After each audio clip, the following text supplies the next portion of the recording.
ક્યારે ગયા મળવા તો પોષ સાતમના દિવસે પોષ મહિનો એટલે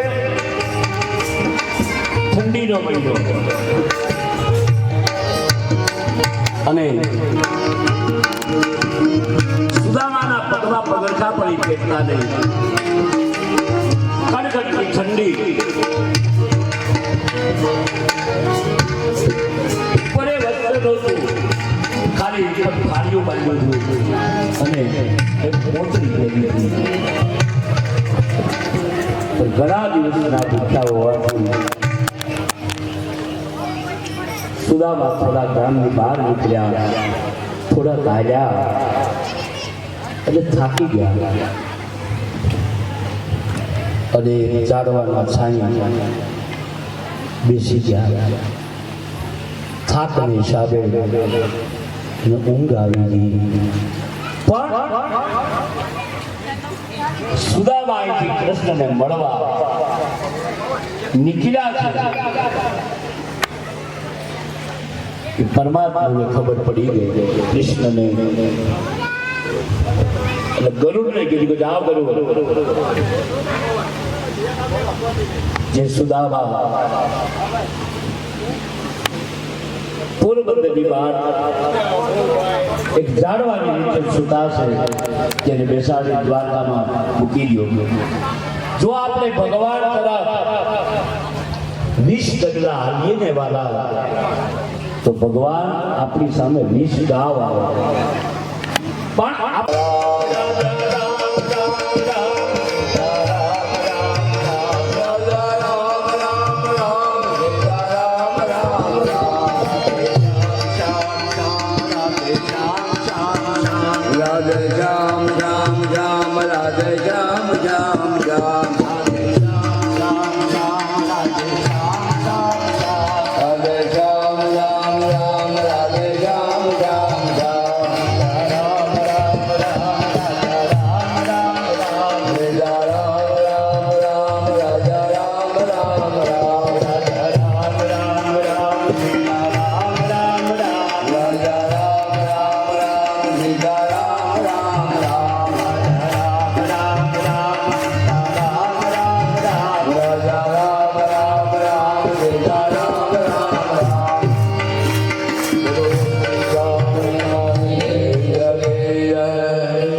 કૃષ્ણે કીધું હા એટલે કૃષ્ણને ખબર તો હતી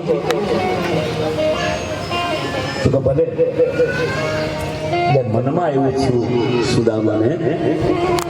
એટલો બધો વૈભવશાળી માણસ રાજા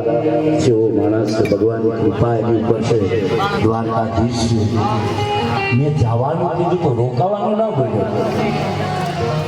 કે બે એક દી રોકાઈ જાય કોઈ પણ મહેમાન આવે જાઓ વગેરે આપણે કહી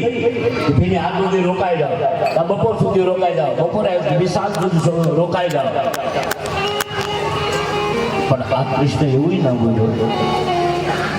કાંઈ વાંધો જવાની તૈયારી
મિત્રો,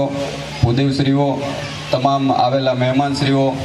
તમામ ગ્રામજનો અને ખાસ કરીને મહિલા મંડળના માતાઓ બહેનો, આ તકે આપના આ કાર્યને હું દંડવત પ્રણામ કરું છું. ખૂબ ખૂબ સારું કામ કર્યું અને આવી રીતે આપણા ગામમાં કાર્યો થતા રહે તે માટે બધાની મંજૂરી છે તો બધાય આ અંગે વિચારતા રહીશું. અને જ્યાં જરૂર પડે ત્યાં ગામ ઊભું જ છે. આગળનું કંઈક મુકેશભાઈ અને તકુભાઈ વાત કરી એ પ્રમાણે આપણે શિવ મંદિરની અંદર પાર્વતી માતાજીની મૂર્તિનો એક હાથ ખંડિત થયેલો હોય જે અંગે આગળ કંઈ જે કંઈ કરવાનું થાય એના માટે બધાએ સહયોગ આપશું એવી બધાને વિનંતી છે.